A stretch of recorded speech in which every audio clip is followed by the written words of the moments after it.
Hello বন্ধুরা, good morning, welcome back to my channel. আজকে হলো পয়লা বৈশাখ, সবাইকে জানাই শুভ নববর্ষ।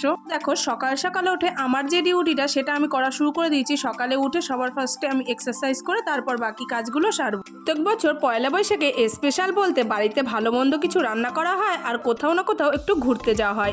এবছর সেভাবে কিছুই প্ল্যান নেই, কারণ হচ্ছে পরে বলছি কারণটা। সকাল সকাল উঠে আমি তো আমার মতো কাজ করছি, এদিকে দেখো সোনাও ঘুম থেকে উঠে পড়েছে। সোনা আমাকে প্রণাম করলো, ওর বাবাকে প্রণাম করলো আর ঠাম্মিকে প্রণাম করে সবাইকে শুভ নববর্ষ বললো। এদিকে বরকে আমিও একটু শুভ নববর্ষ বললাম আর বড়দের সবাইকে শুভ নববর্ষ বলা হলো। এদিকে দেখো ঠাম্মা আর নাতনির ভালোবাসাটা কত দূর। এদিকে সোনাকে পড়াতেও আসবে, এবার বান্ধবীর সঙ্গে দেখা হয়েছে, বান্ধবীর সঙ্গে শুভ নববর্ষ, মিশের সঙ্গে শুভ নববর্ষ, সবার সঙ্গে শুভ নববর্ষ করা হয়ে গেল। আর আমি স্নান করে একটা নতুন নাইটি পরে নিলাম। যেহেতু পয়লা বৈশাখ একটু নতুন বস্ত্র না পরলে ভালো লাগে না, তাই সকাল সকালে উঠে আমিও স্নান করে একটা নতুন নাইটি পরে নিলাম। আর এদিকে বুবুনও উঠে গেছে, বুবুনও উঠে একটা নতুন জামা পরে নিয়েছে। আর দেখো সকাল সকাল ওকে একটা ওর জ্যাঠা আইসক্রিম কিনে হাতে ধরিয়ে দিল। আর সবাই তো কাজে খুবই ব্যস্ত, কাজ নিয়েই ব্যস্ত আছে সবাই, যেহেতু আজকে রবিবার। আর তাহলে তোমাদের কারণটা একটু খুলে বলি। আজকে হচ্ছে রবিবার, আমার বরের হাটবার, মানে ব্যবসা যে করে ও আজকে এই রোববার দিনটা হাটে যায়। আর এই রোববারটাই আমাদের কাজের চাপ খুব বেশি থাকে, তাই আর কোথাও যাওয়া বা বেরোনোর কোনো প্ল্যান নেই। আর তোমরা ভাবতেই পারো যে ঘুরতে নয় গেলে না, ভালো মন্দ কেন রান্না করলে না। সেটা হচ্ছে সোনা বাড়ি নেই, অর্পিতাদের বাড়ি নেমন্তন্ন, আমাদের সবারই নেমন্তন্ন ছিল, আমরা যাইনি কাজের জন্য, সোনা গেছে।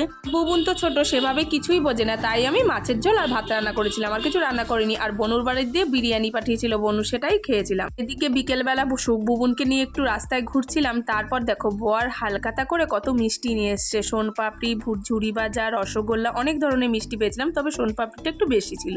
এদিকে দেখো একটা প্যাকেট পেয়েছে, সেই ডেকোরেশনটা দেখে আমরা ভাবছি এর মধ্যে কেক আছে না সোনপাপড়ি আছে না মিষ্টি আছে, তাই বনু খুলে দেখলো সোনপাপড়ি। আমরা তো পুরো অবাক, এত সুন্দর প্যাকিং এর মধ্যে আর এত সুন্দরভাবে সোনপাপড়ি। পরে আমি বললাম একটু টেস্ট করে দেখ, প্যাকিংটা এত সুন্দর, খেতে নিশ্চয়ই খুব সুন্দর হবে। আর ওরাও তো টেস্ট করলো, বনু আর সোনা, খুবই সুন্দর ওরা বললো খেতে। আমিও একটু খেয়েছিলাম, তবে ভালোই খেতে।